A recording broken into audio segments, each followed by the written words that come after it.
ఆనందానికి అర్థం చెప్పడం బహుశా ఎవరి వల్ల కాదేమో. సుఖం, సంతోషం, ఆనందం ఈ మూడు నిజానికి ఒక్కటి కావు. కానీ ఈ మూడు ఒక్కటే అని ఎవరు చెప్పినా, ఎంత చెప్పినా మనిషి అంత త్వరగా నమ్మడు. తన భ్రమలో తాను ఉంటాడు. ఒక వ్యక్తికి విపరీతంగా దాహం వేస్తోంది అనుకుందాం. అప్పుడు అతనికి చల్లని మంచినీరు లభిస్తే గడగడ తాగేస్తాడు. శరీరం చల్లబడుతుంది. అది సుఖం, ఇంద్రియాలకు సంబంధించింది. ఆర్థిక కష్టాల్లో ఉన్న వ్యక్తికి జీతం పెరిగినట్లో, ప్రమోషన్ వచ్చినట్లో, మంచి కబురు అందితే అప్పుడు అతడు ఎంతో సాంత్వన పొందుతాడు. మనసు మీద నుంచి పెద్ద బరువు దిగిపోయినట్లుగా సంతోషిస్తాడు. సంతోషం మనసుకు సంబంధించింది. ఈ రెండింటికి మించింది మరొకటి ఉంది. అదే ఆనందం, ఆత్మానందం. దేహాన్ని, మనసుని దాటి ఆత్మకి కలిగే ఆనందమే నిజమైన ఆనందం. అంటే ఆనందం ఆత్మ సహజ లక్షణం. అది ఆధ్యాత్మికమైన జీవనం గడిపే వారికి త్వరగా లభిస్తుంది. కానీ దురదృష్టకరమైన విషయం ఏంటంటే మనుషులు ఆనందం కోసం ఎంతో అన్వేషిస్తున్నారు. తమ లోపల ఉన్న ఆనందాన్ని బయట వెతుక్కుంటున్నారు. ఆనందం లభిస్తుందనుకొని ఏవేవో కొనుక్కుంటున్నారు. పరికరాలు సుఖాన్నిస్తాయి, ఆనందాన్నివ్వవు. సుఖాన్నే ఆనందం అని భ్రమపడుతూ ఉంటారు.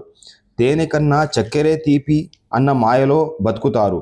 ధర్మరాజు యక్షుకుడికి ఇచ్చిన సమాధానంలో తన కళ్ళెదుట ఎంతమంది దేహం చాలిస్తున్నా తానొక్కడే శాశ్వతమని భ్రమలో జీవించడం, అటువంటి జీవితం కోసమని ఆరాట పడడం చేస్తున్నారు.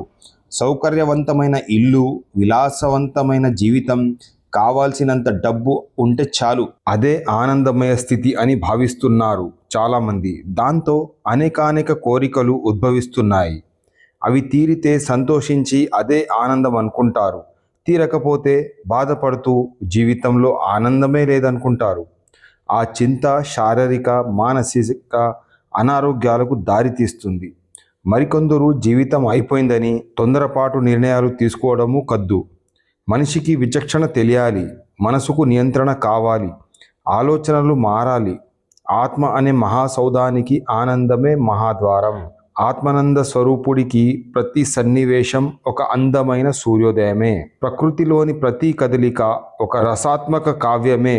బృందావనాన్ని దర్శిస్తే నేత్రాలకు ఆనందం. కానీ కృష్ణుడు నడిచిన నేల అన్న స్పృహతో అడడుగున ఆ పాదాలను దర్శించగలిగితే అదే ఆత్మానందం. నదిని స్వాగతించే సాగరంలా భక్తుణ్ణి స్వాగతించే భగవంతుడిలో చిన్మయానంద స్థితిలో ఐక్యమైపోవాలి. పెదవిపై నిత్యం చిరునవ్వు మెరుస్తుండాలి. మన ఉనికి ఎక్కడ ఉన్నా ఆనందాన్ని పంచాలి. సాధనతో సాధ్యం కానిది, లేనిది అనేక మంది రుజువు చేశారు. నిరంతరం ఆత్మానందం అనుభవించే మనిషిని, నిత్య సంతోషిని వదిలి భగవంతుడు మాత్రం ఉండగలడా? ఉండలేడు. ఎందుకంటే ఆ మనసులే ఆయన కొలుపు తీరే క్షేత్రాలు కాబట్టి. విన్నారు కదా ఫ్రెండ్స్, మీకు కూడా ఆత్మానందం పొందాలని, మీరు కూడా హ్యాపీగా ఉండాలని కోరుకుంటూ ఈ వీడియో ముగిస్తున్నాను. మీకు ఈ వీడియో కనుక నచ్చినట్లయితే ప్లీజ్ మా ఛానల్ని సబ్స్క్రైబ్ చేయండి, వీలైనంతగా షేర్ చేయండి. మళ్ళీ కలుద్దాం.